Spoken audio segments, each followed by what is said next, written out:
ABC ഡിബേറ്റിലേക്ക് സ്വാഗതം. നമ്മൾ ഇന്ന് ചർച്ച ചെയ്യാൻ പോകുന്ന വിഷയം നമ്മുടെ സുപ്രീം കോടതിയിലെ മുതിർന്ന ജഡ്ജിയായ ജസ്റ്റിസ് നാഗരത്ന കഴിഞ്ഞ ദിവസം ഹൈദരാബാദിലെ ഒരു യൂണിവേഴ്സിറ്റിയിൽ നടന്ന സെമിനാറിൽ നടത്തിയ പ്രസംഗത്തെക്കുറിച്ചാണ്. നാഗരത്നയെ കുറിച്ച് പറയുമ്പോൾ ജസ്റ്റിസ് നാഗരത്നയാണ് നരേന്ദ്രമോദി സർക്കാർ കൊണ്ടുവന്ന ഡിമോണിറ്റൈസേഷനെതിരെയുള്ള ഹർജിയിൽ വിധി പറഞ്ഞ ജഡ്ജിമാരിൽ ഒരാളാണ്. അവരുടെ വിധിന്യായം എന്ന് പറയുന്നത് ഡിമോണിറ്റൈസേഷൻ നിയമപരമായി തെറ്റാണെന്ന് വിധി എഴുതിയ ഡിസന്റ് എഴുതിയ ജഡ്ജിയായിരുന്നു നാഗരത്ന. അത് കഴിഞ്ഞു ഡിമോണിറ്റൈസേഷൻ കഴിഞ്ഞ് 2 വർഷം കഴിഞ്ഞു, 2 ടേം കഴിഞ്ഞു. നരേന്ദ്രമോദിയുടെ 2ാം ടേം അവസാനിക്കുകയാണ്. അതിന് തൊട്ടു മുമ്പ് തെരഞ്ഞെടുപ്പ് പടിവാതിൽക്കൽ എത്തി നിൽക്കുമ്പോൾ ഹൈദരാബാദിലെ സെമിനാറിൽ ജസ്റ്റിസ് നാഗരത്ന ഒരു പരസ്യ സമ്മേളനത്തിൽ, പൊതുസമ്മേളനത്തിൽ ഒരു പരസ്യ പ്രസ്താവന പോലെ പറഞ്ഞിരിക്കുന്നു, ഡിമോണിറ്റൈസേഷൻ ജനജീവിതം ദുസ്സഹമാക്കി. അപ്പൊ ഇതിനെ അനുകൂലിക്കുന്നവരും പ്രതികൂലിക്കുന്നവരും ഒക്കെ ഉണ്ട്. പക്ഷെ ഒരു ന്യായാധിപ വീണ്ടും സർക്കാരുമായി ബന്ധപ്പെട്ട നിരവധി കേസുകൾ, ഇപ്പോൾ കോൺഗ്രസിനെതിരെയുള്ള IT കേസുകൾ ഇപ്പോൾ പരിഗണിച്ചുകൊണ്ടിരിക്കുന്നത് നാഗരത്നയുടെ ബെഞ്ചാണ്. അങ്ങനെ വളരെ തന്ത്രപ്രധാനമായ രാഷ്ട്രീയ പ്രാധാന്യമുള്ള കേസുകൾ പരിഗണിച്ചുകൊണ്ടിരിക്കുന്ന ഒരു ന്യായാധിപ ഒരു പൊതുസമ്മേളനത്തിൽ സർക്കാരിന്റെ നടപടികളെ പരസ്യമായി വിമർശിക്കുന്ന നടപടി ശരിയാണോ എന്നതാണ് നമ്മൾ ABC ഡിബേറ്റിൽ ഇന്ന് പരിശോധിക്കുന്നത്. ഈ ചർച്ചയിൽ പങ്കെടുക്കുന്നത് പ്രമുഖ രാഷ്ട്രീയ നിരീക്ഷകനായ NM പിയേഴ്സൺ, ശ്രീ അശോക് കർത്ത, അഞ്ജു പാർവതി പ്രതീഷ് എന്നിവരാണ്. ശ്രീ NM പിയേഴ്സൺ, ജസ്റ്റിസ് നാഗരത്നയുടെ ഈ പറഞ്ഞ സ്റ്റേറ്റ്മെന്റിനെ കുറിച്ച് അങ്ങ് എങ്ങനെയാണ് വിലയിരുത്തുന്നത്? ജുഡീഷ്യൽ ആക്ടിവിസം എന്ന് പറയുന്നത് സർക്കാരിന് പകരമായി മാറുന്ന ഒരു സംവിധാനമായി മാറുകയാണോ? അല്ല, സാധാരണ രീതിയിൽ നമ്മൾ പ്രതീക്ഷിക്കുന്നത് ജുഡീഷ്യറിയിൽ നിന്ന് വളരെ നിഷ്പക്ഷമായിട്ടുള്ള ഒരു സമീപനമാണ് പ്രതീക്ഷിക്കുന്നത്. സർക്കാർ പോലും തെറ്റായിട്ടുള്ള നടപടിക്രമങ്ങളിലേക്ക് പോകുമ്പോൾ അതിനെ തിരുത്തുക എന്ന് പറയുന്നത് ഭരണഘടനയുടെ അടിസ്ഥാനത്തിലും ഭരണഘടനയിൽ ഉറച്ചു നിന്നുകൊണ്ടും നിർവഹിക്കേണ്ടത് യഥാർത്ഥത്തിൽ ജുഡീഷ്യറിയാണ്. ജുഡീഷ്യറിയാണ് നമ്മുടെ പൊളിറ്റിക്സിനെ ഇന്റർപ്രറ്റ് ചെയ്യുന്ന, വ്യാഖ്യാനിക്കുന്ന പല ഘട്ടങ്ങളിൽ. കോടതിയിലെ കാര്യങ്ങളുമായി ബന്ധപ്പെട്ട് വരുമ്പോൾ മാത്രമാണ് അത്തരം വ്യാഖ്യാനങ്ങൾക്ക് പ്രസക്തി ഉണ്ടാവുക. ഇപ്പൊ മുൻകാലങ്ങളിൽ വളരെ നിശബ്ദമായിട്ട് ഇത്തരം കാര്യങ്ങൾ ഇടപെടുന്ന സമയത്ത് ശരിയായിട്ടുള്ള ഒരു രീതിയിലേക്ക് കാര്യങ്ങൾ പോകുന്നില്ല എന്ന് തോന്നുമ്പോഴാണ് കോടതി തന്നെ അതിനകത്ത് ഇടപെടുകയും കോടതി പ്രത്യേകമായിട്ട് ആ കാര്യത്തിൽ വിധി പ്രസ്താവിക്കുകയും ചെയ്യുന്നു. ജനങ്ങൾക്ക് സ്വീകാര്യമല്ലാത്ത തരത്തിലുള്ള കാര്യങ്ങളിലേക്ക് ഗവൺമെന്റ് പോവുകയാണെങ്കിൽ അത് കോടതിയുടെ മുന്നിൽ വരുന്നതായിട്ടുള്ള വിഷയമാകുന്ന സമയത്ത് കോടതിക്കകത്ത് ഈ കാര്യങ്ങളെ ജഡ്ജിമാർക്ക് വിമർശിക്കാവുന്നതാണ് എന്നെനിക്ക് തോന്നിയിട്ടുണ്ട്. ആ വിമർശനം അതേപോലെ തന്നെ വളരെ കൃത്യമായിട്ടും ഭരണഘടനയ്ക്ക് അനുസൃതമായിട്ടുള്ള രീതിയിലും സത്യസന്ധവും അതേപോലെ തന്നെ സമൂഹത്തിന് ഗുണകരമായിട്ടുള്ളതും ആയിരിക്കണം. പക്ഷെ അവർ പൊതുവേദിയിൽ പോയി അത്തരം കാര്യങ്ങൾ സംസാരിക്കുന്നത് ശരിയല്ല എന്നുള്ള അഭിപ്രായമാണ് എനിക്കുള്ളത്. മാത്രമല്ല, ചിലപ്പോഴൊക്കെ നമ്മൾ കോടതികളിൽ കേസിന്റെ വിധിന്യായങ്ങൾ നടക്കുന്ന സമയത്ത്, അല്ലെങ്കിൽ അതിന്റെ വാദങ്ങൾ നടക്കുന്ന സമയത്ത്, എതിർവാദങ്ങളും അനുകൂലമായിട്ടുള്ള വാദങ്ങളും ഒക്കെ നടക്കുന്ന സമയത്ത് ചില കമന്റുകളെല്ലാം നമ്മുടെ ജഡ്ജിമാർ ഇടാറുണ്ട്, അല്ലെങ്കിൽ കമന്റുകൾ പറയാറുണ്ട്. ആ കമന്റുകളെല്ലാം പത്രങ്ങൾ വലിയ രീതിയിൽ ആഘോഷിക്കാറുണ്ട്. അതൊരിക്കലും ശരിയായിട്ട് എനിക്ക് തോന്നിയിട്ടില്ല. അങ്ങനെയല്ല, കമന്റുകൾ ചിലപ്പോൾ വിധിയുടെ ഭാഗമായി വരാറില്ല. കമന്റുകൾ വിധിയുടെ ഭാഗമായി വന്നിട്ടുമില്ല. അങ്ങനെ ഒരു കമന്റ് ഇടുന്നത് തന്നെ ശരിയായ കാര്യങ്ങളല്ല. കാരണം എന്ന് വെച്ചാല് യഥാർത്ഥത്തിൽ ഗാലറിയിലെ കൈയടിപ്പിക്കുന്നതിനും ആഘോഷിക്കുന്നതിനും വേണ്ടിയല്ലല്ലോ ജഡ്ജിമാര് കമന്റ് പാസ്സാക്കേണ്ടത്. അവർ കൃത്യമായിട്ട് വസ്തുനിഷ്ഠമായ കാര്യങ്ങളാണ് അവതരിപ്പിക്കേണ്ടത്. അത് അത്തരത്തിലുള്ള ചെറിയ ചെറിയ കമന്റുകളായിട്ട് വരാൻ പാടില്ലെന്ന് നമ്മുടെ ഈ പുതിയ കാലത്തുണ്ടായ മാധ്യമങ്ങളിൽ ഇത്തരത്തിലുള്ള വാക്കുകൾക്ക് അല്ലെങ്കിൽ കമന്റുകൾക്ക് വളരെയേറെ പ്രസക്തി ഉണ്ടാകുകയും അവർക്ക് വലിയ വാർത്താ പ്രാധാന്യം വരികയും ചെയ്യുന്നതിന്റെ അടിസ്ഥാനത്തിലാണ് അവരങ്ങനെ ചെയ്യുന്നത്.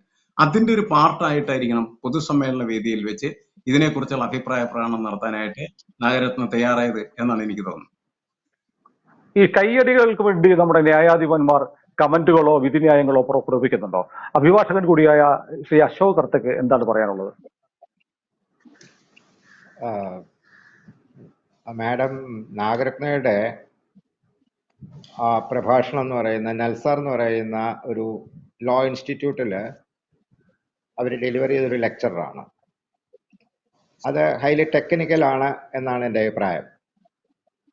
വളരെ ചുരുക്കി പറഞ്ഞു കഴിഞ്ഞാൽ നമ്മൾ ആശങ്കപ്പെടുന്നത് പോലെ ഒരു ജുഡീഷ്യൽ എക്സസം അതിൻ്റെ അകത്ത് സംഭവിച്ചതായിട്ട് എനിക്ക് തോന്നിയിട്ടില്ല. ജസ്റ്റിസ് നാഗരത്ന താൻ എഴുതിയ ഒരു വിധിയെ അതിൻ്റെ സാങ്കേതിക വശം വെച്ചിട്ട് വിശദീകരിക്കുകയാണ്, കുട്ടികളോട് വിശദീകരിക്കുകയാണ് അവിടെ ചെയ്തത്. അതില് കാര്യമായ എന്തെങ്കിലും തെറ്റുണ്ട് എന്ന് എനിക്ക് തോന്നുന്നില്ല. അതേസമയം ജുഡീഷ്യൽ എക്സസ് ആദ്യം നമ്മൾ കണ്ടത് ഇന്ദിരാഗാന്ധിയുടെ ലക്നൗ കേസിൽ, ഇന്ദിരാഗാന്ധിയുടെ കേസിൽ ജസ്റ്റിസ് വർമ്മ പ്രധാനമന്ത്രിയെ കോർട്ടിൽ വരുത്തുക എന്ന വിധത്തിൽ പ്രഷറൈസ് ചെയ്തതാണ്. അത് ഈ ഒരു പരസ്യ പ്രസ്താവനയെക്കാട്ടിലും വലിയൊരു സംഭവമായിട്ടാണ് എനിക്ക് ഫീൽ ചെയ്തിട്ടുള്ളത്. അതിനെപ്പറ്റി ഇപ്പം വളരെ വിശദമായിട്ട് പഠിച്ചുകൊണ്ടിരിക്കുകയാണ്. തമ്പാൻ തോമസ് സാറിനോട് ഒരിക്കലും ഈ വിഷയം മറ്റൊരു വ്യക്തി വഴി ഉന്നയിച്ചിരുന്നു. അദ്ദേഹം പറയുന്നു, അങ്ങനെ ഒരു കാര്യം ആളുകളോട് സമ്മതിക്കാത്തൊരു വ്യക്തിയാണ് തമ്പാൻ തോമസ് സാറ്. അദ്ദേഹം ഒരു മിനിറ്റ് ആലോചിച്ചിട്ട് പറഞ്ഞു, അതിലെന്തോ ഒരു പോയിന്റ് ഉണ്ട്. നാഗരത്നയുടെ മെയിൻ പോയിന്റ് എന്ന് പറയുന്നത് ജനങ്ങൾക്ക് പ്രയാസമുണ്ടായി, കോടതി ആ പ്രയാസം ഉൾക്കൊണ്ടു എന്നാണ് പറഞ്ഞത്. ഇനി അതിനെക്കാട്ടിലും ഉപരി 2-3 ദിവസം മുമ്പ് 600 അഡ്വക്കേറ്റ്സ് ഒപ്പിട്ട ഒരു കത്ത് ചീഫ് ജസ്റ്റിസിന് നൽകിയിട്ടുണ്ട്. അതായത് അതിന്റെ തുറന്ന കത്ത് ഈ നാഗരത്നയുടെ പ്രസംഗത്തെക്കാളും പ്രസക്തമായിട്ടുള്ള ഒരു വിഷയം അതിൻ്റെ അകത്തുണ്ട്. അതില് ഹരീഷ് സാൽവെ എന്ന ഒരു സീനിയർ അഡ്വക്കേറ്റ് ഉൾപ്പെടെ വളരെ പ്രഗത്ഭന്മാരായ അനേക ആളുകൾ അതിൽ ഒപ്പിട്ടിട്ടുണ്ട്. അവരുന്നയിച്ചിട്ടുള്ള വിഷയം എന്താണെന്ന് പറഞ്ഞു കഴിഞ്ഞാൽ, രാഷ്ട്രീയമായ നേട്ടത്തിന് വേണ്ടിയിട്ട് കോടതിയെ സമ്മർദ്ദപ്പെടുത്തുന്നു എന്നുള്ളതാണ് അവർ പറഞ്ഞത്. അതിനെ പ്രൈം മിനിസ്റ്റർ മോഡി പിന്തുണയ്ക്കുകയും ചെയ്തു. അല്ല, അതിനൊരു രാഷ്ട്രീയ പശ്ചാത്തലം കൂടി ഉണ്ടായിരുന്നു. കാരണം അരവിന്ദ് കെജ്രിവാളിന്റെ അറസ്റ്റിനെ തുടർന്ന് ഡൽഹിയിലെ ആം ആദ്മി പാർട്ടിയുമായി ബന്ധപ്പെട്ട അഭിഭാഷകർ ഡൽഹിയിലെ കോടതികളിൽ സമരം ചെയ്യുമെന്ന് പറഞ്ഞ ഒരു പശ്ചാത്തലം ഉണ്ടായിരുന്നു. അതിനെതിരെ ഒരു ബില്ല് ഡൽഹി ഹൈക്കോടതിയിൽ വരികയും ചെയ്തു. കോടതി അത് കർശനമായി കൈകാര്യം ചെയ്യുമെന്ന് പറയുകയും ചെയ്തു. ഈ പശ്ചാത്തലത്തിൽ കൂടിയാണ് ഈ 600 പേർ ഒപ്പിട്ട ഒരു ഓപ്പൺ ലെറ്റർ പുറത്തു വന്നത്. ശരിയാണ്. അത് സൂചിപ്പിക്കുന്ന ഒരു ദിശയുണ്ട്. അതായത് പൊളിറ്റിക്കൽ പ്രഷറിന് വേണ്ടിയിട്ട് കോടതിയെ ഉപയോഗിക്കാൻ പറ്റുന്ന ഒരു സാഹചര്യം ഇപ്പൊ നിലവിലുണ്ട് എന്ന് തോന്നുന്ന ഒരു സാഹചര്യം ഇപ്പൊ നിലവിലുണ്ട്. പക്ഷേ സുനിലിന് അറിയാവുന്നതായിരിക്കും, ഒരു കോടതിയിലെ ഒരു ജസ്റ്റിസിനെയും ഭരണഘടനയ്ക്ക് പുറത്ത് കൊണ്ടുവരാൻ ആര് വിചാരിച്ചാലും നടക്കില്ല. ശരിയല്ലേ? ഭരണഘടനയ്ക്കകത്ത് നിലനിന്നുകൊണ്ട് മാത്രമേ ഒരു ജഡ്ജിക്ക് അദ്ദേഹത്തിന്റെ വിധി പ്രഖ്യാപിക്കാൻ പറ്റൂ. അത് വിയോജിപ്പാണെങ്കിലും അനുകൂലമായ വിധിയാണെങ്കിലും അത് ഭരണഘടനയുടെ ഉള്ളിൽ നിന്നുകൊണ്ടുള്ള ഒരു വിധിയായിരിക്കും.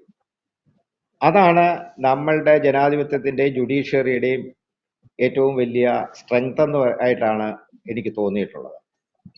പിന്നെ പക്ഷെ ഇവിടെ പ്രസക്തമായ മറ്റൊരു കാര്യം, ഞാൻ ഇടയ്ക്കുന്ന ഇടപെട്ടെ. അതായത് ജസ്റ്റിസ് നാഗരത്ന ഈ സ്റ്റേറ്റ്മെന്റ് നടത്തിയത് അവരുടെ വ്യക്തിപരമായ സ്വാതന്ത്ര്യവും അവരുടെ വിധിന്യായത്തെക്കുറിച്ചുള്ള ഇന്റർപ്രിട്ടേഷനും ആയിരിക്കാം. പക്ഷേ രാജ്യം ഒരു തെരഞ്ഞെടുപ്പിന്റെ പടിവാതിക്കൽ ഇലക്ഷൻ പ്രോസസ്സ് സ്റ്റാർട്ട് ചെയ്തിരിക്കെ ഇപ്പോഴും നോട്ടു നിരോധനത്തിന്റെ പേരിൽ നരേന്ദ്രമോദിയെ കുറ്റപ്പെടുത്തുന്ന രാഷ്ട്രീയ പ്രസ്ഥാനങ്ങൾ നമ്മുടെ രാജ്യത്ത് സജീവ വിഷയമാക്കി അതുകൂടെ ഉയർത്തുമ്പോൾ ഈ സ്റ്റേറ്റ്മെന്റ് ഒരു രാഷ്ട്രീയ ആയുധമായി മാറില്ലേ? അങ്ങനെ എനിക്ക് തോന്നുന്നില്ല. കാരണം എന്ന് പറഞ്ഞു കഴിഞ്ഞാൽ നോട്ട് നിരോധനം കൊണ്ട് സാധാരണ ജനങ്ങൾക്കുണ്ടായ പ്രയാസം ഉൾക്കൊണ്ടിട്ട് അതാണ് വിയോജനക്കുറിപ്പ് എഴുതാൻ തന്നെ പ്രേരിപ്പിച്ചതെന്ന മട്ടിലാണ് ജസ്റ്റിസ് നാഗരത്ന ആ പ്രഭാഷണത്തിൽ ഊന്നി പറഞ്ഞത്. പക്ഷേ അത് കഴിഞ്ഞിട്ട് 2019 അതേ ഗവൺമെന്റ് ജനങ്ങളുടെ മാൻഡേറ്റ് നേടുകയും കൂടുതൽ സീറ്റുകളോടുകൂടി മാൻഡേറ്റ് നേടുകയും വീണ്ടും 5 വർഷം ഭരിക്കുകയും ചെയ്തിരിക്കുന്ന ഒരവസ്ഥ ഉണ്ടായിട്ടുണ്ട്. അപ്പം ആ സംഗതി എന്ന് പറയുന്നത് ജനാധിപത്യത്തിൽ ജനങ്ങളുടെ വോട്ടാണ് ശക്തി. അതാണ്, ആ മാൻഡേറ്റ് ആണ് അതിൻ്റെ സർട്ടിഫിക്കേഷൻ. ആ സർട്ടിഫിക്കേഷൻ ശരി ശരി അനുസരിച്ചിട്ട് അഞ്ജു അഞ്ജു അഞ്ജു പാർവതി, ഒരു പ്രധാനപ്പെട്ട സംഗതി ഇപ്പോ അശോക് കർത്ത പറഞ്ഞതിൽ വളരെ ശ്രദ്ധേയമായ ഒരു കാര്യമുണ്ട്. കാരണം ഒരു ജഡ്ജിക്ക് അവരുടെ ഒരു വിധിന്യായത്തെ കുറിച്ച് ഇന്റർപ്രറ്റേറ്റ് ചെയ്യാനുള്ള അവകാശമുണ്ട്. അത് പൊളിറ്റിക്കലി ഉപയോഗിക്കപ്പെടുന്നുണ്ടോ ഇല്ലയോ എന്നുള്ളത് ആ ജഡ്ജിയുടെ വിഷയമായിരിക്കില്ല. പക്ഷേ അഞ്ജുവിന് എന്ത് തോന്നുന്നു? ഞാൻ എന്റെ ഒരു അനുഭവം കൂടെ പറയാം. ഇന്ന് നമ്മൾ ഈ വിഷയത്തെക്കുറിച്ച് സംസാരിക്കുന്നതിന് മുമ്പ് ഞാനൊരു കോൺഗ്രസ് നേതാവിനോട് ഈ കോൺഗ്രസിന്റെ ഇൻകം ടാക്സ് നടപടിക്കെതിരെ ഉള്ള ഹർജിയെ കുറിച്ച് സംസാരിച്ചിരുന്നു. അദ്ദേഹം പറഞ്ഞത് ജസ്റ്റിസ് നാഗരത്നയുടെ ബെഞ്ചിൽ വരുന്നു എന്നത് തന്നെ ഞങ്ങൾക്ക് വലിയ പ്രതീക്ഷ നൽകുന്നു എന്നാണ് എന്നോട് പറഞ്ഞത്. അതൊരു ഓഫ് ദ റെക്കോർഡ് സംഭാഷണം ആയതുകൊണ്ട് ഞാൻ പേര് പറയുന്നില്ല. പക്ഷേ ഒരു വിഭാഗം ആളുകൾക്കെങ്കിലും ചില പൊളിറ്റിക്കൽ പാർട്ടികൾക്കെങ്കിലും നമ്മുടെ ന്യായാധിപന്മാരെ കുറിച്ച് ഇങ്ങനെ ഒരു വിചാരമുണ്ടായി വരുന്നുവെങ്കിൽ നമ്മുടെ ജനാധിപത്യ പ്രക്രിയക്ക് ഇത് എത്രമാത്രം ഗുണം ചെയ്യും? ആദ്യം രണ്ട് കാര്യങ്ങളാണ് പറയാനുള്ളത്. ആരാധനായ പിയേഴ്സൺ സാറും അശോക് കർത്ത സാറും പറയുന്ന അഭിപ്രായങ്ങൾ കേൾക്കുമായിരുന്നു. അതിൽ കർത്ത സാറ് പറയുന്നത് തീർത്തും എന്താണ്, മാഡത്തിന്റെ നാഗരത്ന മാഡത്തിന്റെ ആ ഒരു പ്രസ്താവനയ്ക്ക് യാതൊരു ദോഷം ഇല്ല എന്നുള്ള തരത്തിലായിരുന്നു അദ്ദേഹം പറഞ്ഞത്. പക്ഷെ എന്റെ അഭിപ്രായത്തില് തികച്ചും അതൊരു പൊളിറ്റിക്കൽ അജണ്ടയുടെ ഭാഗമായിട്ടായിരുന്നു ഈ ഒരു സ്റ്റേറ്റ്മെന്റ്. കാരണം നോക്കുക, ഹൈദരാബാദ് സർവകലാശാല ലീഗലി സർവകലാശാല ഒരു സെമിനാറിന് പോകുന്നു. അതിന്റെ ഒപ്പം അവരുടെ ഒപ്പം ഉണ്ടായിരുന്ന പാർട്ടിസിപ്പൻസ് ആരൊക്കെയായിരുന്നു നോക്കിക്കഴിഞ്ഞാൽ ഒരാള് പാകിസ്ഥാൻ സുപ്രീം കോടതിയിലെ ജഡ്ജ് ഉണ്ട്, നേപ്പാൾ സുപ്രീം കോടതി ജഡ്ജ് ഉണ്ട്, പിന്നെ വിരമിച്ച ഒരു ചീഫ് ജസ്റ്റിസ്, സുപ്രീം കോടതി ചീഫ് ജസ്റ്റിസ് ഉണ്ട്. ഇങ്ങനത്തെ ആൾക്കാരുണ്ട്. അപ്പോ തീർത്തും നമുക്കറിയാം, നമ്മുടെ കർത്ത സാറ് പറഞ്ഞു ഇവിടെ ജനാധിപത്യത്തിനാണ് എല്ലാത്തിനും ഇമ്പോർട്ടൻസ്. അപ്പോൾ 2016 നമ്മുടെ ഡിമോണിറ്റൈസേഷൻ ഈ നടപടികളൊക്കെ ഉണ്ടാവുന്നത്. അത് കഴിഞ്ഞിട്ട് വീണ്ടും ജനങ്ങൾക്ക് അപ്പൊ അവര് പറഞ്ഞത്, മാഡം പറഞ്ഞു എന്ന് സാർ പറഞ്ഞ രീതിയിൽ സാധാരണ ജനങ്ങളെ ബാധിച്ചു എന്നാണ്. നമ്മുടെ ജനാധിപത്യത്തെ സംബന്ധിച്ചിടത്തോളം നട്ടലെന്ന് പറയുന്ന കോമൺ പീപ്പിൾ ആണ്. അപ്പൊ അവരെ അത് ബാധിച്ചിട്ടുണ്ടായിരുന്നുവെങ്കിൽ ആ ഒരു ടേമിൽ തന്നെ അവര് വോട്ട് എന്ന പ്രക്രിയയിലൂടെ, അതായത് നമുക്ക് നമ്മുടെ ഒരു ആ എന്ത് കാര്യവും നമുക്ക് എന്ത് വിധിക്കാനുള്ള അധികാരമുള്ള ഒരു രാജ്യമാണ് ഇന്ത്യ.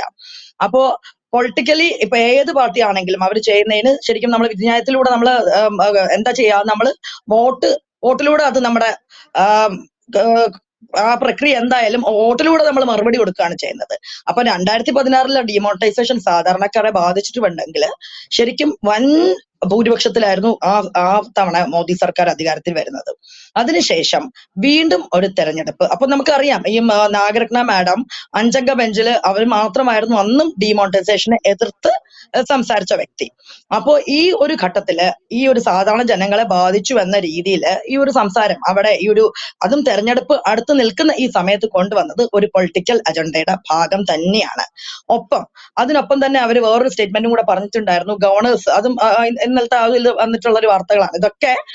നമുക്കറിയാം ഇവരെ പോലെ, കാരണം ഒരു കോൺട്രവേഴ്ഷ്യൽ രീതിയിലാണ് മാഡത്തിന് നമ്മൾ ശ്രദ്ധിക്കുന്നത്. കോൺട്രവേഴ്ഷ്യൽ ഇൻ ദ സെൻസ് അവരെ എപ്പോഴും അവരുടെ സ്റ്റേറ്റ്മെന്റ് രാജ്യം ഉറ്റുനോക്കി ശ്രദ്ധിക്കാറുണ്ട്. കാരണം ഈ ഒരു ഡിമോണിറ്റൈസേഷനിൽ തന്നെ സ്റ്റാൻഡ് അഗെയിൻസ്റ്റ് ആണ്, മരട് ഇതില് അവരുടെ സ്റ്റാൻഡ്, അങ്ങനെ ഒരുപാട് കാര്യങ്ങളിലും ഇവരെ നമുക്ക് വ്യക്തമായിട്ട് മീഡിയാസ് കൂടുതൽ ഇമ്പോർട്ടൻസ് കൊടുക്കും. നമുക്കറിയാം ഈ ഒരു ചർച്ചയിൽ തന്നെ മറ്റ് ജഡ്ജിങ് പാനൽ ചീഫ് ജസ്റ്റിസ് വരെ ഉണ്ടായിരുന്നു, വിരമിച്ച ഉണ്ടായിരുന്നെങ്കിൽ പോലും എല്ലാ മീഡിയാസിലും പ്രാധാന്യം കൊടുത്തു വന്നത് ഈ ഡിമോണിറ്റൈസേഷൻ തന്നെയല്ലേ. മീഡിയാസിൽ ഞാനിന്ന് കാണുന്നുണ്ടായിരുന്നു, നാഗരത്ന മാഡം ഇങ്ങനെ പറയുന്നു എന്ന് പറഞ്ഞിട്ട് ഡിമോണിറ്റൈസേഷൻ. അപ്പം ഒരു തെരഞ്ഞെടുപ്പ് അടുത്ത് നിൽക്കുന്ന ഒരു വേളയിൽ 2016 നടന്നൊരു കാര്യം 10 വർഷം അടുപ്പിച്ച് നമ്മുടെ 8 വർഷത്തോളം എന്താ പറയാ, അത് കഴിഞ്ഞിട്ട് തന്നെ 8 വർഷം കഴിയുന്നു. അപ്പൊ അടുത്തൊരു തെരഞ്ഞെടുപ്പ് വരുന്നുണ്ട്. എന്നിട്ടും ഇത് തന്നെ വീണ്ടും കുത്തിക്കൊണ്ട് വരുവാണെങ്കിൽ അതിൽ നമ്മൾ വിശ്വസിക്കേണ്ടത് തീർച്ചയായും അവിടെ ഒരു പൊളിറ്റിക്കൽ അജണ്ട ഉണ്ട് എന്ന് തന്നെയാണ്. മാത്രമല്ല അവരിപ്പോ പൊളിറ്റിക്കൽ ഇതോടൊപ്പം തന്നെ സുപ്രീം കോടതി ജഡ്ജാണ് മാഡം. 2027 പരമോന്നത നീതിപീഠത്തിന്റെ ചീഫ് ജസ്റ്റിസ് ആയിട്ട് അവരോധിക്കപ്പെടേണ്ട ഒരു വ്യക്തിയും കൂടെയാണ്, കുറച്ച് ദിവസങ്ങൾക്കാണെങ്കിലും എന്നാണ് ഞാൻ മനസ്സിലാക്കിയത്, 2027 ആവുമ്പോഴേക്കും. അപ്പം അങ്ങനെ ഒരു പൊസിഷനിൽ ഇരുന്നു കൊണ്ട് പിയേഴ്സൺ സാർ പറഞ്ഞു, നമുക്ക് കോടതിക്കകത്ത് നമ്മുടെ ജനാധിപത്യ പ്രക്രിയയെ ബാധിക്കുന്ന എന്തും അകത്ത് നമുക്ക് വിയോജിപ്പായാലും യോജിപ്പായാലും പറയാം. പക്ഷെ പുറത്ത് പറയുമ്പോ അത് തീർത്തും അത് ഇത്തരം വ്യക്തികൾ, കാരണം പ്രത്യേകിച്ചും അവർ ഇന്നലെ അതിന്റെ ഒപ്പം തന്നെ ചേർത്ത് വായിക്കേണ്ട ഒരു സ്റ്റേറ്റ്മെന്റ് ആയിരുന്നു ഗവർണർമാരെ കുറിച്ച്. ചില സംസ്ഥാനങ്ങളിലെ ഗവർണർ ആ ഒരു വിഷയം പറയുമ്പോ ഗവർണറുടെ പൊസിഷനിൽ ഇരിക്കണം എന്ന് പറഞ്ഞ അതേ വ്യക്തി സുപ്രീം കോടതി ജഡ്ജായിട്ട്, പരമോന്നത നീതിപീഠത്തിലുള്ള ഒരു ജഡ്ജായിട്ട് ഇരിക്കെ ഈ ഒരു സ്റ്റേറ്റ്മെന്റ്, പുറത്തു പോയ ഒരു സ്റ്റേറ്റ്മെന്റ് പറഞ്ഞത് തീർത്തും നിർഭാഗ്യകരമായിട്ടുള്ള ഒരു വസ്തുതയാണെന്ന് തന്നെ ഞാൻ വിശ്വസിക്കുന്നു. ഇല്ല, അഞ്ചു പറഞ്ഞ ഒരു പ്രധാനപ്പെട്ട പോയിന്റ് ഉണ്ട്. അതായത് ഇന്നലത്തെ പ്രഭാഷണത്തിൽ ജസ്റ്റിസ് നാഗരത്ന പറഞ്ഞ മറ്റൊന്ന് ഗവർണർമാരെ സംബന്ധിച്ചുള്ള വിഷയമാണ്. കാരണം നമുക്കറിയാം, നമ്മുടെ കേരളത്തിലെ, തമിഴ്നാട്ടിലെ ഉൾപ്പെടെയുള്ള ഗവർണർമാരെ സംബന്ധിക്കുന്ന കേസുകൾ സുപ്രീം കോടതിയുടെ പരിധിയിലുണ്ട്. ഇപ്പോൾ മാത്രമല്ല, രാഷ്ട്രപതിയെ പോലും കക്ഷി ചേർത്തുള്ള ഹർജി സുപ്രീം കോടതി പരിഗണിച്ചുകൊണ്ടിരിക്കുകയാണ്. അപ്പോഴാണ് ഗവർണർമാർ എങ്ങനെ പെരുമാറണം, ഗവർണർമാരുടെ അധികാരങ്ങൾ എന്തൊക്കെയാണ് എന്ന് നിർവചിക്കുന്ന തരത്തിലുള്ള ഒരു പരാമർശം കൂടി നടത്തി ജസ്റ്റിസ് നാഗരത്ന. അതായത് കോടതി പരിഗണിച്ചുകൊണ്ടിരിക്കുന്ന ഒരു മാറ്ററിൽ കോടതിക്ക് പുറത്ത് ഒരു വിധി കൽപ്പിക്കുന്നത് പോലെയുള്ള ഒരു സ്റ്റേറ്റ്മെന്റ് കൂടി ഹൈദരാബാദിലെ പ്രസംഗത്തിന്റെ ഭാഗമായി വന്നിട്ടുണ്ട്. അതും വളരെ ശ്രദ്ധേയമായ ഒന്നാണ്. അതിനെ എങ്ങനെയാണ് ശ്രീ പി ഹേഷൻ കാണുന്നത്? അല്ല, ഇതിന്റെ നമ്മളത് ചർച്ചയ്ക്ക് വെക്കുന്ന സമയത്ത് പ്രധാനപ്പെട്ട ഒരു കാര്യം, നമ്മുടെ രാജ്യത്ത് വല്ലാത്ത തരത്തിൽ എല്ലാ ഭരണഘടനാ സംവിധാനങ്ങളിലേക്കും രാഷ്ട്രീയം ഡിഫ്യൂസ് ചെയ്യപ്പെട്ടിരിക്കുന്ന ഒരു കാര്യമാണ്. അത് വളരെ പ്രധാനപ്പെട്ട ഒരു കാര്യമാണ്. കാരണം മുൻകാലങ്ങളിൽ അങ്ങനെയുള്ള ഒരു ഡിഫ്യൂഷൻ ഉണ്ടാകുമായിരുന്നില്ല. അന്നാണ് ഈ ജഡ്ജിമാർ അവരുടേതായിട്ടുള്ള ഒരു ഐസൊലേറ്റഡ് ലോകത്തെക്കുറിച്ച് കൂടുതൽ കരുതലുള്ളവരും അതങ്ങനെ പറയാൻ പാടില്ലാത്തതാണ് എന്ന് കരുതപ്പെടുകയും പറയാതിരിക്കപ്പെടുകയും ചെയ്യുന്ന ഒരു കരുതൽ അവർ കാത്തു സൂക്ഷിക്കുകയൊക്കെ ചെയ്തിരുന്നു.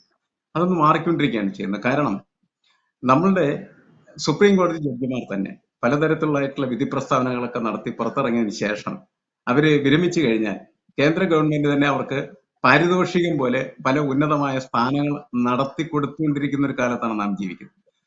അതുകൊണ്ട് അനുകൂലമായും അതേപോലെ തന്നെ എതിരായും പറയപ്പെടുന്നതായിട്ടുള്ള അഭിപ്രായങ്ങളുടെ ഒരു അതിന്റെ ഒരു മെറിറ്റിനേക്കാൾ ഉപരിയായിട്ട് ഇത്തരത്തിലുള്ള ഒരു അഭിപ്രായ പ്രകടനം നടത്തിയാൽ തനിക്ക് എന്ത് ഗുണം കിട്ടും എന്ന തരത്തിൽ നമ്മളുടെ ജഡ്ജിമാർ ചിന്തിച്ചുകൊണ്ടിരിക്കുന്നുണ്ട് എന്നുള്ളതും വളരെ പ്രധാനപ്പെട്ട കാര്യമാണ്. നേരത്തെ അല്ല, അവിടെ മറ്റൊരു കാര്യം കൂടെ ശ്രദ്ധിക്കേണ്ടതുണ്ട് എന്ന് തോന്നുന്നു. കാരണം ജഡ്ജിമാർക്ക് രാഷ്ട്രീയ പാർട്ടികൾ പല ഫേവർ ചെയ്യുന്നു റിട്ടയർമെന്റിന് ശേഷം എന്നാണല്ലോ അന്ന് പറഞ്ഞു വെച്ചത്. ഒരുപക്ഷെ ശരിയായിരിക്കാം, നമ്മുടെ രാഷ്ട്രീയത്തിൽ പലപ്പോഴും അങ്ങനെ സംഭവിച്ചിട്ടുണ്ട്. പക്ഷേ രാഷ്ട്രീയ പ്രവർത്തനം നടത്തുന്ന അഭിഭാഷകർക്ക് ജഡ്ജിമാരായ പദവികളും കിട്ടിയിട്ടുണ്ട് നമ്മുടെ നാട്ടിൽ. അല്ല, ശരിയാണ്, അതങ്ങനെയാണ് സംഭവിക്കുന്നത്. അതിൽ ഇന്ന രാഷ്ട്രീയക്കാരെന്നുള്ളതില്ല. രാഷ്ട്രീയത്തിന് ഗുണകരമായിട്ടുള്ള കാര്യങ്ങൾ ചെയ്തു കൊടുക്കുന്ന വ്യക്തികൾ എന്ന നിലയ്ക്ക് ചിലപ്പോൾ വളരെ സീനിയർ ആയിട്ടുള്ള അഡ്വക്കേറ്റ്സിനെയൊക്കെ ജഡ്ജസ് ആയിട്ട് പ്രൊമോട്ട് ചെയ്യുന്നതും രാഷ്ട്രീയ പാർട്ടികളോ അതേ രാഷ്ട്രീയ പാർട്ടികൾക്ക് വേണ്ടിയിട്ട് പലതരത്തിലുള്ള വിടുതൽ വേലകൾ എന്ന് വേണമെങ്കിൽ നമുക്ക് വളരെ കോമൺ ആയിട്ടുള്ള ഭാഷയിൽ പ്രയോഗിക്കാം. അത് ചെയ്തു കൊടുക്കുന്ന ആളുണ്ട്. നമുക്ക് മരടിന്റെ കാര്യം വളരെ വ്യക്തമാണ്. അതിൽ മിശ്രയാണ് അത്തരത്തിലുള്ള നടപടി എടുത്തത്. അത് മാത്രമല്ല, അതുമായി ബന്ധപ്പെട്ട് അദ്ദേഹം നടത്തിയ നിരവധി ജഡ്ജ്മെന്റ്സ് ഒക്കെ ഉണ്ട്. അതിനൊക്കെ ഒരു പാരിതോഷികമായിട്ടാണ് പിന്നീട് അദ്ദേഹത്തിന്റെ വിരമിക്കലിന് ശേഷം ഉന്നതമായിട്ടുള്ള സ്ഥാനം ലഭിച്ചത്. യഥാർത്ഥത്തിൽ ഇതൊന്നും പാടില്ലാത്ത കാര്യങ്ങളാണ്. അശോക് കർത്ത, ഒരു സംശയം ചോദിക്കട്ടെ, ഒരു നിയമജ്ഞൻ കൂടിയായ അങ്ങോട്ട് എനിക്ക് ചോദിക്കാനുള്ളത്, ജഡ്ജിമാർക്ക് ഈ വിരമിക്കലിന് ശേഷം രാഷ്ട്രീയ പദവികൾ കൊടുക്കുന്നത് ശരിയാണോ? എന്നോടാണ് വ്യക്തിപര അതെ അതെ അതെ ഹലോ, അത് ഒരു കുറഞ്ഞ പക്ഷം അതിനൊരു ഒരു ഫ്രീസിങ് പീരീഡ് എങ്കിലും വെക്കണ്ട. ജഡ്ജിമാർക്കും പട്ടാള മേധാവികൾ അതുപോലുള്ളവർക്ക് ഒരു 5 വർഷമെങ്കിലും ഒരു ഫ്രീസിങ് പീരീഡ് കൊടുക്കുന്നത് വളരെ നന്നായിരിക്കും. കാരണം പട്ടാളത്തിൽ നിന്ന് സാധാരണ വിരമിക്കുന്ന ഒരു ഹൈ ഒഫീഷ്യലിന് മറ്റൊരു ജോലി സ്വീകരിക്കണമെന്നുണ്ടെങ്കിൽ പട്ടാളം സമ്മതിക്കത്തില്ല. എത്ര ഒരു കാലയളവിന് ശേഷം മറ്റേ സമ്മതിക്കാറുള്ളൂ. ഞാനിതിൻ്റെ അകത്ത് തുടർന്നോട്ടെ, പേഴ്സൺ സാറ് തുടരുന്നുണ്ടെങ്കിൽ അതിന് ശേഷമാകാം. പറഞ്ഞോളൂ. അത് ഈ കോടതിയെ പറ്റി, അതായത് കാലമൊക്കെ ഒരുപാട് മാറിപ്പോയി. നമ്മളുടെ കോടതിയുടെ രൂപവും സെറ്റപ്പ് കംപ്ലീറ്റ് ആയിട്ട് മാറേണ്ട ഒരു കാലഘട്ടത്തിലാണ് എത്തിയിരിക്കുന്നത് ഇപ്പോൾ. ശരിക്കും പറഞ്ഞു കഴിഞ്ഞാൽ ഇതിൽ നിന്നും ഞാൻ ഒരു സംഗതി പറയാമെങ്കിൽ, ഇന്ത്യയില് ഏറ്റവും അധികം ചൂഷണം നടക്കുന്ന ഒരു മേഖലയാണ് കോടതി. വക്കീലന്മാർ, അതായത് ജൂനിയർ അഡ്വക്കേറ്റ്സിന് ന്യായ വേതനം കൊടുക്കാത്ത ഏക പ്രൊഫഷൻ എന്ന് പറയുന്നത് ഓഫീസേഴ്സ്, അഭിഭാഷകവൃത്തിയാണ്. ശരിയല്ലേ സുനിൽ എന്ത് പറയുന്നു? ശരിയാണ്. അതിന് മിനിമം, അതായത് IT മേഖലയിൽ പോയി കഴിഞ്ഞാൽ ഒരാൾക്ക് മിനിമം 30,000 രൂപയെങ്കിലും കിട്ടും. അത്രയെങ്കിലും ഒരു അഭിഭാഷകന്, ഒരു ജൂനിയർ അഭിഭാഷകന് കൊടുക്കേണ്ട ഒരു നിയമമെങ്കിലും ഈ കോടതി സുപ്രീം കോടതി തന്നെ ഇടപെട്ട് അത് നടപ്പാക്കേണ്ട ഒരു കാര്യമാണ്. ഇല്ലെങ്കിൽ അതിൻ്റെ അകത്ത് അഴിമതി നടത്താം. അതായത് വക്കീലന്മാർക്ക് ജീവിക്കണ്ടേ? ഇനിയും ശരിക്കും നമ്മുടെ വിഷയത്തിലേക്ക് വന്നു കഴിഞ്ഞാൽ ഗവർണർമാരുടെ അധികാരത്തിനെ പറ്റി മാഡം പറഞ്ഞപ്പോൾ അതിൻ്റെ അകത്ത് മാഡത്തിനോട് ചെറിയ വിയോജിപ്പുണ്ട്. കാരണം ഗവർണർ എന്ന് പറയുന്നത് സ്റ്റേറ്റിന്റെ ചീഫ് എക്സിക്യൂട്ടീവ് ആണ്, CEO ആണ്. അദ്ദേഹത്തിനെ നിയമിക്കുന്നത്, ഗവർണറെ നിയമിക്കുന്നത് പ്രസിഡന്റ് ആണ്. എല്ലാ സ്ഥാനങ്ങളും, അതായത് തെരഞ്ഞെടുപ്പിലൂടെ അല്ലാതെ ഉള്ള എല്ലാ സ്ഥാനങ്ങളിലും നിയമിക്കുന്ന വ്യക്തി പ്രസിഡന്റ് ഓഫ് ഇന്ത്യ ആണ്. ചീഫ് ജസ്റ്റിസിനെ നിയമിക്കുന്നതും പ്രസിഡന്റ് ഓഫ് ഇന്ത്യ ആണ്. ഇലക്ഷൻ കമ്മീഷനെ നിയമിക്കുന്നതും പ്രസിഡന്റ് ഓഫ് ഇന്ത്യ ആണ്. അതിൻ്റെ അകത്ത് ഈ ഗവർണറുടെ ബാധ്യതകളും ജോലിയും വളരെ കൃത്യമായിട്ട് നിർവഹിച്ചിട്ടുണ്ട് ഭരണഘടനയിൽ എന്ന് പറയാൻ പറ്റില്ല. ഭരണഘടന തയ്യാറാക്കിയ വ്യക്തികൾ മോശം നിയമജ്ഞരൊന്നും ആയിരുന്നില്ല.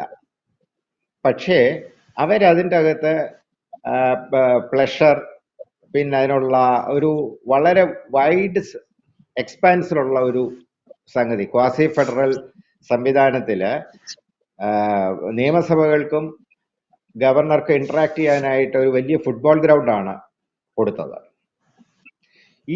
അത് നമുക്ക് പുനർനിർവചിക്കേണ്ട ഒരു സമയമായിട്ടുണ്ടോ എന്നുള്ളത് ചിന്തിക്കേണ്ടിയിരിക്കുന്നു.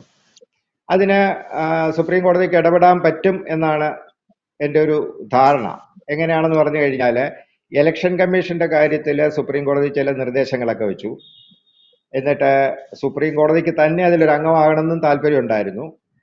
പക്ഷേ ഇവിടെ ഞാൻ സംശയിച്ചോട്ടെ, ഈ വളരെ വളരെ വളരെ പ്രധാനപ്പെട്ട ഒരു കാര്യമാണ്. കാരണം സുപ്രീം കോടതി ഇലക്ഷൻ കമ്മീഷനിൽ നിയമിക്കുന്ന സെലക്ഷൻ കമ്മിറ്റിയിൽ സുപ്രീം കോടതിയുടെ ചീഫ് ജസ്റ്റിസ് ഒരു നിയമം ഉണ്ടാകുന്നത് വരെ ചീഫ് ജസ്റ്റിസിനെ ഉൾപ്പെടുത്തണമെന്ന് സുപ്രീം കോടതി വിധിച്ചു.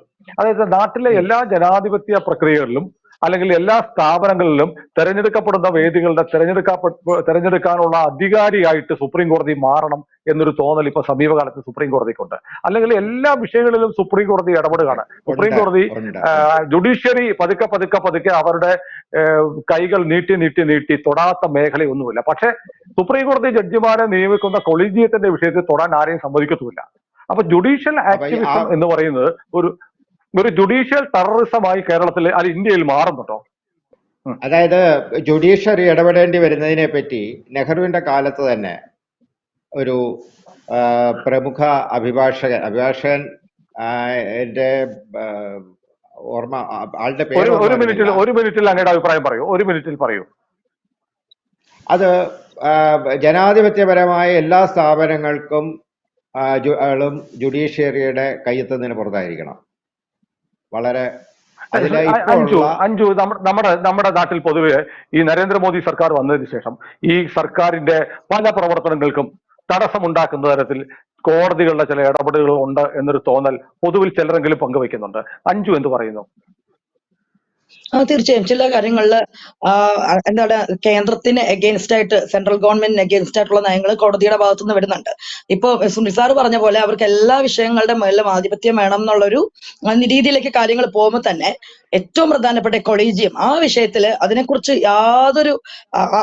ചർച്ച പോലും വരാത്ത രീതിയിലാണ് കാര്യങ്ങൾ പോകുന്നത്.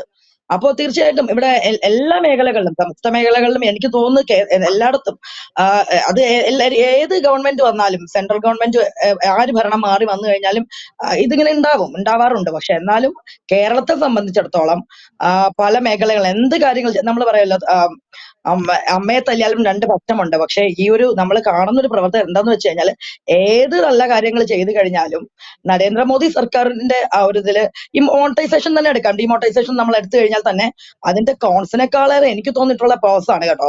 കാരണം ഇപ്പൊ സാധാരണ ജനങ്ങളുടെ കാര്യങ്ങൾ തന്നെ പറയുന്നുണ്ട്. പക്ഷെ ഞാൻ നോക്കിയിട്ട് ഡിജിറ്റൽ മണി ആദ്യമായി തുടങ്ങുന്ന സമയത്ത് ജിപേ ആ വിഷയം നമുക്ക് ഡീറ്റെയിൽ ആയിട്ട് മറ്റൊരിക്കലും എടുക്കാം. ശ്രീ പിയേഷൻ, നമ്മളിപ്പോ നോക്കുമ്പോ ഈ ജനങ്ങൾ തെരഞ്ഞെടുക്കപ്പെട്ട ഒരു സർക്കാർ അവരൊരു വ്യക്തമായ മാനിഫെസ്റ്റോ വെച്ച് പരിപാടി ജനങ്ങളുടെ മാൻഡേറ്റ് നേടി അധികാരത്തിൽ വരുന്നു. അത് നടപ്പാക്കാനുള്ള മാൻഡേറ്റ് ജനങ്ങൾ കൊടുത്തതാണ്. ജനകീയ കോടതി, ജനങ്ങളാണ് രാജ്യത്തെ പരമാധികാരികൾ എന്നിരിക്കെ ജനഹിതം അനുസരിച്ച് അധികാരത്തിൽ വരുന്ന ഒരു സർക്കാരിന്റെ പ്രവർത്തനങ്ങൾക്ക് നിസ്സാര കാരണങ്ങൾ പറഞ്ഞ് കോടതികൾ തടസ്സമുണ്ടാക്കുന്നുണ്ടെങ്കിൽ അത് ജനാധിപത്യ വിരുദ്ധമായ ഒരു പ്രക്രിയയല്ലേ? അല്ല, നമ്മുടെ ഭരണഘടന രൂപപ്പെടുത്തിയ സമയത്ത് നമ്മളുടെ സർക്കാരിനെ നിയന്ത്രിക്കുന്നതിന് വേണ്ടി ഒരു ചെക്ക് മെഷർ എന്ന നിലക്ക് തന്നെയാണ് നമ്മളുടെ സുപ്രീം കോടതിയുടെ ഇടപെടലുകളെ അന്ന് ഇതിന്റെ ഭരണഘടനാ വിധാതാക്കൾ കണക്കാക്കിയിരുന്നതെന്നാണ് ഞാൻ മനസ്സിലാക്കിയത്. അതുകൊണ്ടാണ് നമ്മുടെ ഫണ്ടമെന്റൽ റൈറ്റ്സ് എവിടെയെങ്കിലും വയലേറ്റ് ചെയ്യുന്ന സമയത്ത് ആ ഫണ്ടമെന്റൽ റൈറ്റ്സ് ഓരോ പൗരനും നിർബന്ധമായി ലഭ്യമാകുന്നതിന് ആവശ്യമായിട്ടുള്ള സൗകര്യം ഉണ്ടാക്കാൻ വേണ്ടി നമ്മുടെ റിട്ട് സിസ്റ്റം തന്നെ കൊണ്ടുവന്നതിന് വേണ്ടിയിട്ടാണ്. അതായത് ജനങ്ങൾ തിരഞ്ഞെടുക്കുന്നതായിട്ടുള്ള ഗവൺമെന്റിന് എന്തും ചെയ്യാനായിട്ടുള്ള അവകാശമില്ല എന്നുള്ള പ്രധാനപ്പെട്ട കാര്യമാണ് നമ്മൾ മനസ്സിലാക്കേണ്ട ഒരു കാര്യമാണ്. ജനങ്ങൾക്ക് പറ്റുന്ന തരത്തിൽ ജനങ്ങൾക്ക് ഗുണകരമായിട്ടുള്ള രീതിയിൽ അത് പോകുന്നില്ല എന്ന് കണ്ടാൽ ജനങ്ങൾക്ക് പരാതിപ്പെടാനായിട്ടുള്ള ഒരു വേദി എന്ന നിലക്കാണ്. അത് തീർച്ചയായും കോടതികളെ വിഭാഗം ചെയ്തിരിക്കുന്നത് നമ്മുടെ ഭരണഘടനയുടെ ഒരു ഗാർഡിയൻ എന്ന നിലയിലാണ്. ഭരണഘടനാ മൂല്യങ്ങൾ സംരക്ഷിക്കുക, ജനാധിപത്യ അവകാശങ്ങൾ സംരക്ഷിക്കുക എന്നുള്ളതാണ് കോടതികളുടെ പ്രാഥമികവും അവസാനത്തേതുമായ കർത്തവ്യം. എന്നാൽ ജനങ്ങൾ തെരഞ്ഞെടുക്കുന്ന സർക്കാരിന്റെ അധികാരങ്ങൾ കവർന്നെടുക്കുകയല്ല തങ്ങളുടെ അധികാരം ഭരണഘടന തങ്ങൾക്ക് തന്നിരിക്കുന്ന വിധി എന്ന് സ്വയം തിരിച്ചറിഞ്ഞ് പ്രവർത്തിക്കേണ്ട ബാധ്യത കോടതികൾക്കുമുണ്ട് എന്ന് പറഞ്ഞ് നമുക്ക് ഈ ചർച്ച അവസാനിപ്പിക്കാം. കൂടുതൽ വാർത്തകളും വിശേഷങ്ങളും നിങ്ങളിലേക്ക് എത്താൻ ABC മലയാളം സബ്സ്ക്രൈബ് ചെയ്യുക, ബെൽ ബട്ടണും അമർത്തുക.